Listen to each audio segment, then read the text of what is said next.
Ok, entonces aquí a la derecha pues tendrían las variables, dice, ¿verdad? Serían las pruebas que se van a realizar. No siempre van a ser las mismas muestras las que van a tener, ¿verdad? Ya que pues pueden contener ciertos aminoácidos y en algunos sí, ¿verdad? Le va a dar positiva, en otros le va a dar negativa las pruebas, ¿verdad? O sea, no todos van a tener las mismas muestras, va a variar. Entonces, siempre van a comenzar con la prueba de la anhidrina, ¿verdad? Para saber si hay aminoácidos o no, obviamente, ¿verdad? Entonces, damos clic, ¿verdad? En el ensayo de la anhidrina. Voy a borrar esto. Ok. Entonces, el simulador se utiliza de esta manera, ¿verdad? Primero vamos con el ensayo de la anhidrina, le damos clic al de la anhidrina. Aquí abajo tendríamos la muestra problema, ¿verdad? La que nosotros deseamos determinar qué aminoácidos son los que contiene o qué aminoácido es el que contiene. Entonces, con la prueba de la anhidrina, siempre primero va la muestra y luego va el, el reactivo de la anhidrina y luego se calienta en baño María, hirviendo, ¿verdad? Agua hirviendo. Entonces, vamos a dar clic en la muestra, lo agregamos al tubo de ensayo, agregamos la anhidrina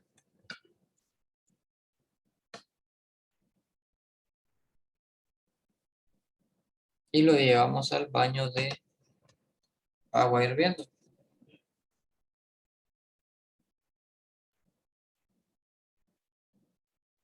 Y vemos que hay una coloración azul, o sea, quiere decir que hay un aminoácido presente. Y bueno, aquí es lo que les está indicando. Aquí lo dice en inglés, les da la respuesta. Este color azul nos indica la presencia de un alfa aminoácido. Entonces, ahora vamos con la segunda prueba. Aquí todavía no hemos determinado cuál aminoácido está presente, ¿verdad? Solamente sabemos que hay un aminoácido por ahí rondando. Ahora vamos con la prueba del ácido santoproteico. El ácido santoproteico, primero se agrega la muestra, el cubo de ensayo, luego agregamos ácido nítrico concentrado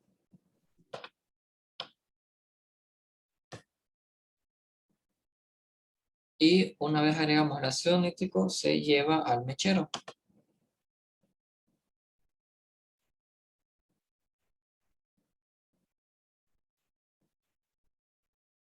Luego se enfría, ¿verdad? En un baño de agua al tiempo. Y por último agregamos hidróxido de sodio.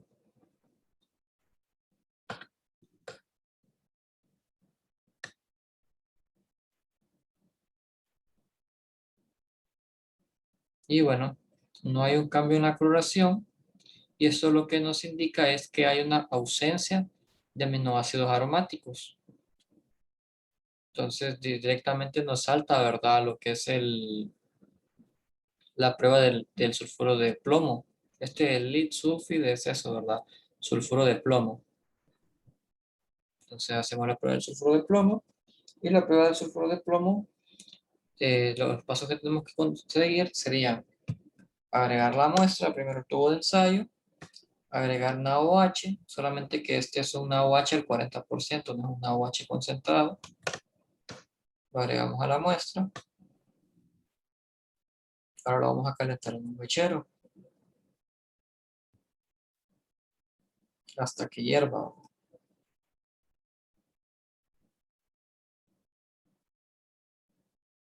Lo enfriamos en el baño de agua al tiempo. Y una vez enfriado le vamos a agregar lo que es el acetato de plomo. Entonces, si nos da una coloración negra, es porque se formó sulfuro de plomo, el cual tiene una coloración negra, es un precipitado negro. Y bueno, ahí está, ¿verdad? Precipitado negro nos indica la presencia de cisteína. Cisteína es un aminoácido que contiene azufre.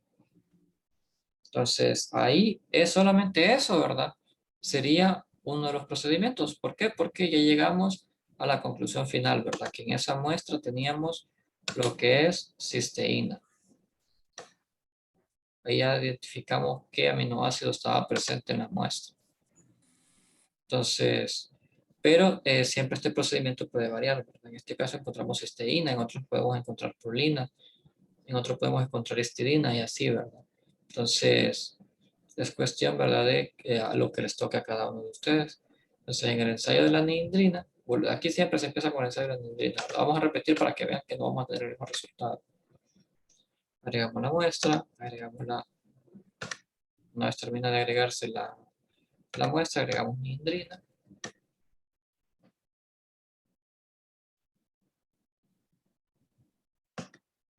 Y luego lo llevamos al baño de agua hirviendo por 5 minutos.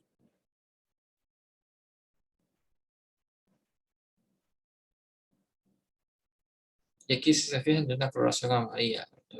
Aquí terminaría esta práctica, más que nada porque ya encontramos lo que es la prolina. Aquí a la derecha nos da los resultados también. El color amarillo nos indica la presencia de prolina.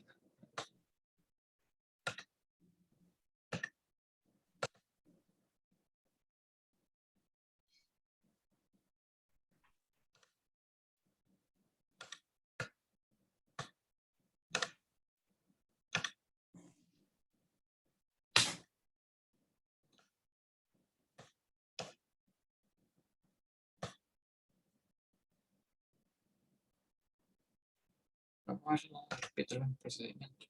Para que vean que cada procedimiento es diferente.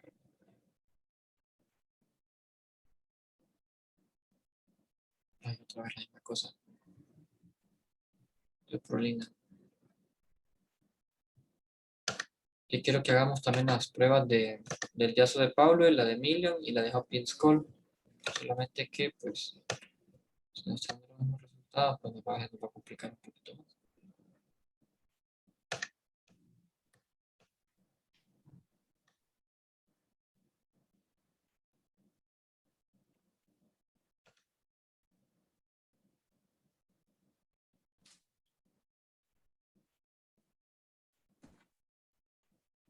Esta, tenemos el alfa-aminoácido, luego la anhidrina, luego va el ácido santo proteico. Agregamos la muestra, agregamos ácido nítrico, perdón. Agregamos ácido nítrico, lo calentamos en el mechero.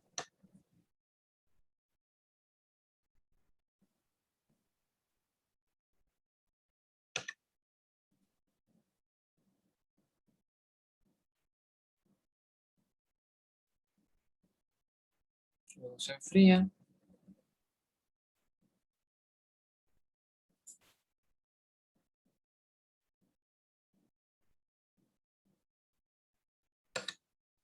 Luego se agrega NaOH.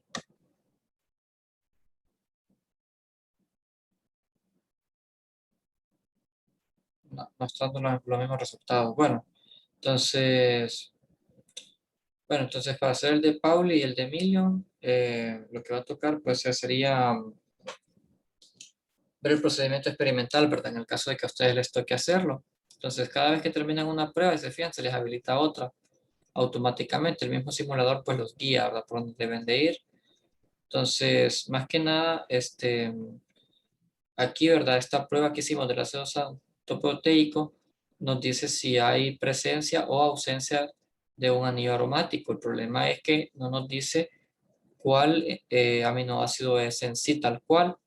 Solo nos dice si hay anillo aromático o no. O sea, hay como 4 anillos aromáticos, ¿verdad? Y lo que son los aminoácidos. Entonces, por eso es verdad que se salta directamente al de sulfuro de plomo, mientras que esta de Pauli, Million y Hopkins, pues se encargan de ver cuál aminoácido es que hay ahí, ¿verdad? De los que tienen anillos aromáticos. Entonces son más selectivas, ¿verdad? Pero obviamente si no hay anillo aromático, pues no van a hacer eso, es lo que va a hacer directamente saltarse hasta la última. Entonces, no sé si tienen alguna duda, pregunta hasta aquí con este simulador o con esta práctica como tal.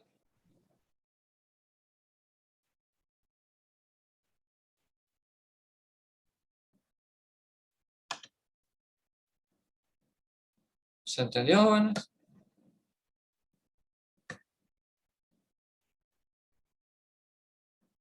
¿Hola? Sí, Omar. Sí, Bueno, mi parte. Ok, ok. ¿Los demás? sí se entendió. Sí, sí, todo bien. Sí, también se entendió. Ok, perfecto. Bueno, entonces, lo que les va a quedar, ¿verdad? Para el informe de esta práctica sería realizar solamente una ronda de estas, hasta que encuentren, ¿verdad? Qué aminoácido es el que está presente en la solución problema, en la muestra. Entonces, lo que podríamos ir haciendo, pues, es ir avanzando con la siguiente práctica. Entonces, si no hay preguntas, dudas, sugerencias, cualquier cosa, ¿verdad? Que inquietud por ahí, nos saltamos a la siguiente práctica, que es la de factores que afectan la velocidad enzimática. Entonces, ahora sí nos vamos para el manual. Entonces, vamos a ver. Esto es lo mismo. Entonces, ok, el término cinética enzimática implica el estudio de velocidad de una reacción catalizada por una enzima y los efectos que pueden tener factores como los inhibidores, ¿verdad? Porque hay ciertas sustancias en sí, ¿verdad? En la naturaleza, por así decirlo, en el cuerpo humano, ya que siempre hablamos del cuerpo humano, ¿verdad? Que inhiben, ¿verdad? El efecto de una enzima, o sea, que la van a molestar, por así decirlo, ¿verdad? Y no la van a dejar trabajar como debería, ¿verdad? O la van a apagar totalmente o simplemente van a estorbar para que trabajen de manera más lenta. Uno de los principales estudios que se realizan en una enzima es medir el efecto en la velocidad de la reacción cuando se modifican ciertas condiciones. Entonces, viendo qué factores, ¿verdad?, son los que pueden afectar a una enzima, eso sería, ¿verdad? Entonces, pueden ser concentración del sustrato, eh, puede ser la concentración de la enzima, pH, fuerza iónica del medio, temperatura, entre otras cosas. Entonces, se evalúa la influencia de estos factores en la reacción catalizada por enzimas con la finalidad de determinar los intermediarios en una reacción y el papel que juegan en la reacción enzimática, es decir, para predecir mecanismos de reacción. Es esencial entender que estos mecanismos para desarrollar nuevas herramientas moleculares, por ejemplo, para combatir enfermedades en las que se conoce que la enzima que la produce. También es usual medir la actividad enzimática con diferentes sustratos para entender su especificidad, o bien medir la actividad de la enzima de diferentes tejidos u organismos para entender cómo las diferencias en actividad están relacionadas con la función o fisiología del organismo que procede. Ya, en otras palabras, saber para qué sirve la enzima. Y bueno, las enzimas son biomoléculas especializadas en la catálisis de reacciones químicas que tienen lugar en las células. Son muy eficaces como catalizadores, ya que son capaces de aumentar la velocidad de las reacciones químicas mucho más que cualquier catalizador artificial conocido. Y además son altamente específicos, ya que cada uno de ellos induce la transformación de un solo tipo de sustancia y no de otras que se puedan encontrar en el medio de reacción. Y bueno, hoy sí vamos a hablar de estos factores, que bueno, los principales son el pH y la temperatura. Obviamente también estarían la presencia o ausencia de inhibidores, pero bueno, eh, tenemos el efecto del pH, que es uno de los factores principales, ¿verdad?, en este tema, ya que pues el pH influye en la ionización de los grupos funcionales de los aminoácidos que forman la proteína enzimática. Cada enzima realiza su acción dentro de un determinado intervalo de pH. Dentro de este intervalo habrá un pH óptimo, donde la actividad enzimática será máxima. Por debajo del pH mínimo o por encima del pH máximo, la enzima se inactiva, ya que ésta se desnaturaliza. Ok, aquí hay una palabra nueva, ¿verdad? Desnaturaliza. Entonces, si ustedes se acuerdan con lo que hablamos de las estructuras de las proteínas, ¿verdad? Que hay una estructura primaria, secundaria, terciaria y cuaternaria. En la estructura terciaria teníamos cómo se plegaban las enzimas, las proteínas. Bueno, recuerden que las enzimas son proteínas, ¿verdad? Entonces, cuando hablamos de que se desnaturalicen, es porque todo ese nudo, ¿verdad? Eso que mirábamos ahí, se pierde toda esa estructura y obtienen una forma lineal otra vez, ¿verdad? Entonces, ya cuando se llega a dar el caso que se desnaturaliza se llama que, bueno, cuando ocurre esto que se dice que la proteína se desnaturalizó. Y bueno, al final esto lo que implica es que la enzima pues pierda sus propiedades, pierda sus funciones y al final pues ya no va a funcionar como lo hacía inicialmente, a menos que se vuelva a plegar, ¿verdad? Pero eso pues ya no ocurre. En la mayoría de las enzimas el pH óptimo está próximo a la neutralidad, aunque hay excepciones, ¿verdad? Y igual que tenemos que recalcar, ¿verdad? Las enzimas en los organismos vivos. Entonces tienen que ser em, a ver, entonces estas enzimas, ¿verdad? En los seres vivos, recuerden que nosotros, ¿verdad? En sí, en nuestro interior ya tenemos un pH, ¿verdad? En nuestra sangre, en todos nuestros fluidos, por así decirlo, ¿verdad? Las células tienen un pH ya establecido, que es el pH óptimo más bien para las enzimas, que está en la neutralidad. Entonces, para que lo sepan. Em, pero igual, ¿verdad? Hay excepciones. La mayoría de las enzimas presentan, bueno, y otra vez de lo del pH óptimo, ¿verdad? Hay un límite, ¿verdad? De pH, hay un pH mínimo, hay un pH máximo. Por debajo del pH mínimo, pues la enzima se neutraliza y por el pH máximo está igual, ¿verdad? Y ya no funciona. Este efecto se debe a que al ser las enzimas de naturaleza proteica, igual que otras proteínas, se naturalizan y pierden su actividad. Si el pH varía más allá de unos límites estrechos y de ahí la conocida importancia biológica de los sistemas tampón. Que bueno, eso no lo vimos, ¿verdad? Que nosotros tenemos buffers en nuestro organismo, ¿verdad? Esa es la primera práctica que se hace cuando los laboratorios son presenciales. Pero bueno, no tuvimos esa dicha. Eh, pero sí, tenemos buffers en nuestro interior, ¿verdad? Que hace pues que las células y estas enzimas pues, no se mueran, ¿verdad? O se neutralicen en el caso de las enzimas. En la mayor parte de los casos, el pH óptimo está próximo a la neutralidad, en consonancia con el pH intracelular, pero existen enzimas con pH óptimo muy diversos según sea el pH del medio en el que habitualmente actúan. Y bueno, en este caso pues nos dan el ejemplo de las enzimas que están en el estómago, ¿verdad? Los jugos gástricos pues tienen pH muy bajos, pues son ácidos los que están ahí, ¿verdad? De los jugos gástricos. Y bueno, por último existen algunas enzimas a los que el pH no los afecta en absoluto. Y luego tenemos el efecto de la temperatura. A ver, antes de seguir con esto, pues les voy a dar un ejemplo de una proteína, ¿verdad? A ver, además le pregunto a ustedes, ¿qué ocurre con el huevo cuando ustedes lo cocinan?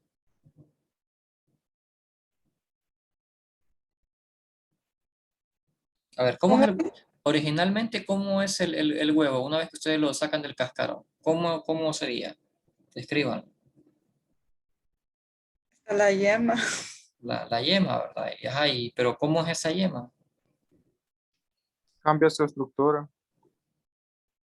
Al Eh, principio es sólido, no es. ajá, ajá, está la yema sólida, pero está también lo demás, ¿verdad? La Sí, clara, que es la totalmente clara. líquida. Ujú. Ok, y después de cocinarlo, ¿qué ocurre con el huevo?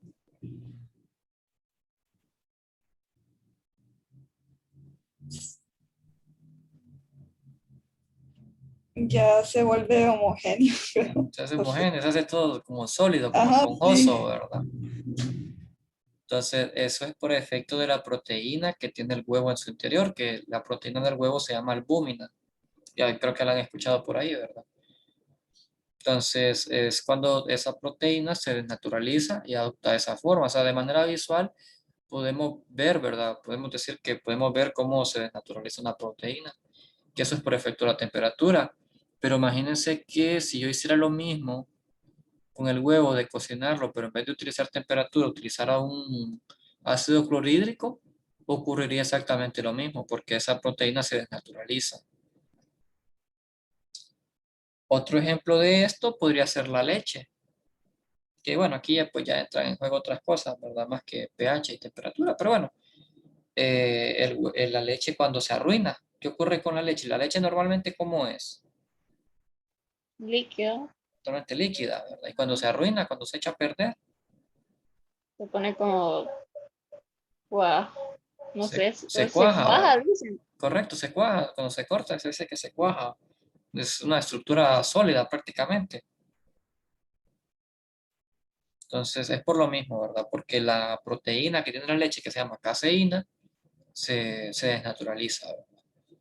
Entonces pierde su estructura terciaria. Y al final, pues ya pierde su actividad, ya no funciona. Una vez hecho así, ya no sirve eso, ¿verdad? Ok, entonces el efecto de la temperatura, pues aquí ocurre algo parecido, ¿verdad? Al igual que ocurre con la mayoría de las reacciones químicas, la velocidad de las reacciones catalizadas por enzimas se incrementa con la temperatura. O sea, al final también la temperatura les puede favorecer a las enzimas hasta cierto punto. Entonces, la variación de la actividad enzimática con las temperaturas es diferente de unas enzimas a otras en función de la barrera de energía de activación de la reacción catalizada. Sin embargo, a diferencia de lo que ocurre en otras reacciones químicas, en las reacciones catalizadas por enzimas, se produce un brusco descenso de la actividad cuando se alcanza una temperatura crítica. Y esto pues no es más que un reflejo de la desnaturalización térmica de la enzima cuando se alcanza dicha temperatura. Entonces, la temperatura influye en la actividad enzimática. En general, por cada 10 grados Celsius que se aumenta la temperatura, la velocidad de la reacción aumenta de 2 a 4 veces. Como cualquier reacción, ¿verdad? Que normal, ¿verdad? De la química inorgánica o de la orgánica, como sea, ¿verdad? Que lo quieran ver. Si se acuerdan, la temperatura es un factor que ayuda, ¿verdad? A acelerar la reacción. O sea, la temperatura en sí es un catalizador. Sin embargo, en este tipo de reacciones, si esa temperatura se va muy alta, se va mucho más arriba de una temperatura crítica que así se conoce, ¿verdad? Que es la temperatura en la que la proteína se desnaturaliza. Si se supera, pues la proteína se va a desnaturalizar y pues ya no va a servir, ¿verdad? Esa proteína ya no va a catalizar la reacción y por ende pues va a descender, ¿verdad? Esa actividad que tenía, obviamente porque se perdió la proteína, ¿verdad? Entonces, aquí habla, ¿verdad?, de que la temperatura se aumenta, ayuda a que la reacción se lleve de manera más rápida, pero esta regla se cumple hasta que se alcance un valor máximo, que es la temperatura óptima, donde la actividad es máxima. Entonces, bueno, aquí habla lo mismo, ¿verdad? Esto se debe a que al aumentar la temperatura, aumenta el movimiento de las moléculas y por tanto aumenta la probabilidad del encuentro entre el sustrato y la enzima.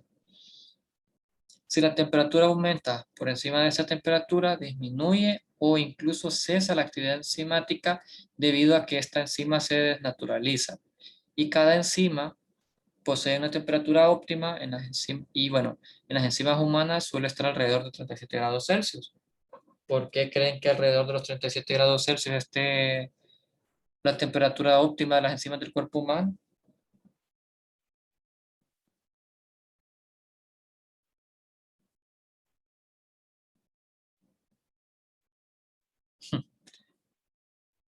A esa temperatura se ocurren las reacciones. Ajá, pero ¿por qué las enzimas, o sea, estarán programadas para funcionar en esa temperatura?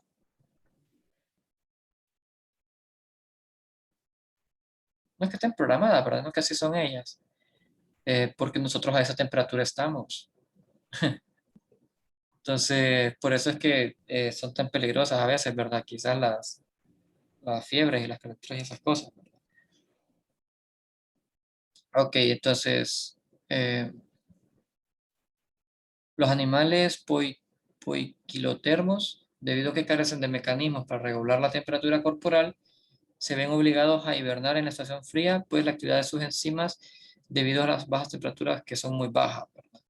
Entonces al final pues se pueden enfermar incluso, ¿verdad? Porque su actividad enzimática bajaría por las bajas temperaturas. Pero bueno, ese es otro tema. Bueno, ahora vamos a hablar de los inhibidores, que son compuestos químicos que se unen a la enzima en distintos puntos de la misma y disminuyen o incluso impiden su actividad. Estos compuestos pueden ser de distintos tipos, ya sean iones, moléculas orgánicas y a veces el producto final de una reacción. A la acción que realizan se le denomina inhibición y la inhibición pueden ser reversibles o irreversibles. Y bueno, las irreversibles pues van a ser cuando impiden permanentemente la actividad enzimática, mientras que las reversibles pues no es así, ¿verdad? Solamente lo hacen de manera temporal. Y bueno, en el caso de las inhibiciones irreversibles, puede ser porque se unen de forma permanente con grupos funcionales importantes del centro activo, o bien porque alteran su estructura, en el caso de las desnaturalizaciones, por ejemplo, ¿verdad? Entonces a estos inhibidores se les denomina venenos porque, pues, por así decirlo, matan, ¿verdad?, a la enzima. Y la inhibición que realizan se le denomina envenenamiento de la enzima. Y bueno, en la inhibición reversible, tenemos que se unen de manera temporal, ¿verdad?, mediante enlaces débiles e impiden el normal funcionamiento del mismo, pero no lo utilizan permanentemente. Y estas inhibiciones reversibles pueden ser de dos tipos, competitivas y no competitivas. Entonces, el inhibidor es similar al sustrato. Ok, la enzima pues se une al sustrato, ¿verdad? Entonces, y ese pues es el que lleva a cabo la reacción. O sea, tienen centros por donde se unen. Entonces, es que es el centro activo. Entonces, si hay otra sustancia que no sea el sustrato y se une al, a la enzima, pues no va a dejar que se una en sí, ¿verdad? El sustrato, el sustrato, entonces no se va a llevar a cabo la reacción. Entonces, y bueno, esto es lo que trata de decir, ¿verdad? El inhibidor es similar al sustrato y se puede unir al centro activo de la enzima, impidiendo que lo haga el sustrato. Y al final, ambos, tanto el inhibidor y el sustrato, compiten por unirse al centro activo de la enzima.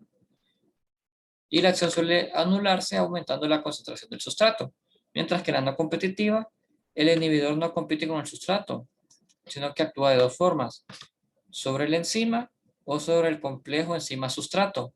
Entonces, en la enzima pues se unen a él en un lugar diferente al centro activo y modifican su estructura. Y bueno, ya con que modifiquen la estructura, pues ya la arruinan, ¿verdad? Por así decirlo. O lo que esta cosa, en este caso, pues es de manera reversible, ¿verdad? Se quitan y ya pues permiten a la enzima seguir como lo haría normalmente. Y la otra es sobre el complejo enzima sustrato que se unen a él y dificultan su desintegración y por lo tanto la formación de los productos, ya que bueno, la enzima pues no va a estar ahí encima siempre, por así decirlo. Bueno, entonces, si no hay dudas o preguntas, vamos a seguir al simulador. Entonces, ¿hay dudas o preguntas, jóvenes? ¿Sugerencias? Voy muy rápido, no se entiende. Todo bien por mi parte. ¿Todo Todo bien? bien. Ok. ¿Los demás? Sí se entiende. ¿Sí se entiende? Todo claro. Ok, ok.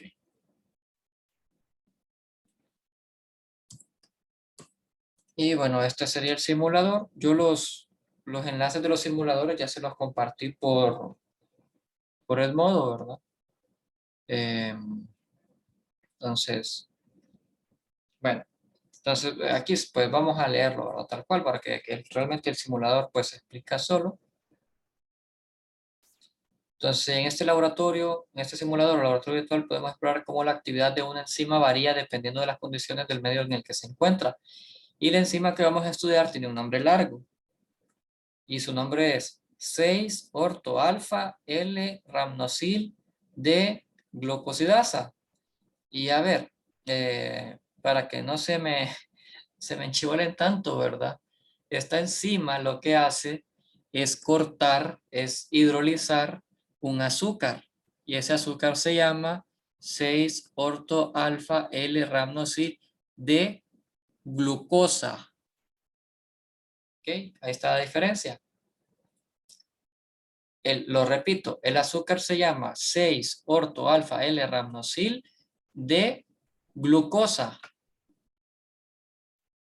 Y la enzima se llama 6-orto-alfa-L-ramnosil de glucosidasa. O sea, es una enzima especializada en interactuar con esta azúcar. Y esta palabra asa significa que lo corta. Pero bueno, vamos a hablar sobre eso.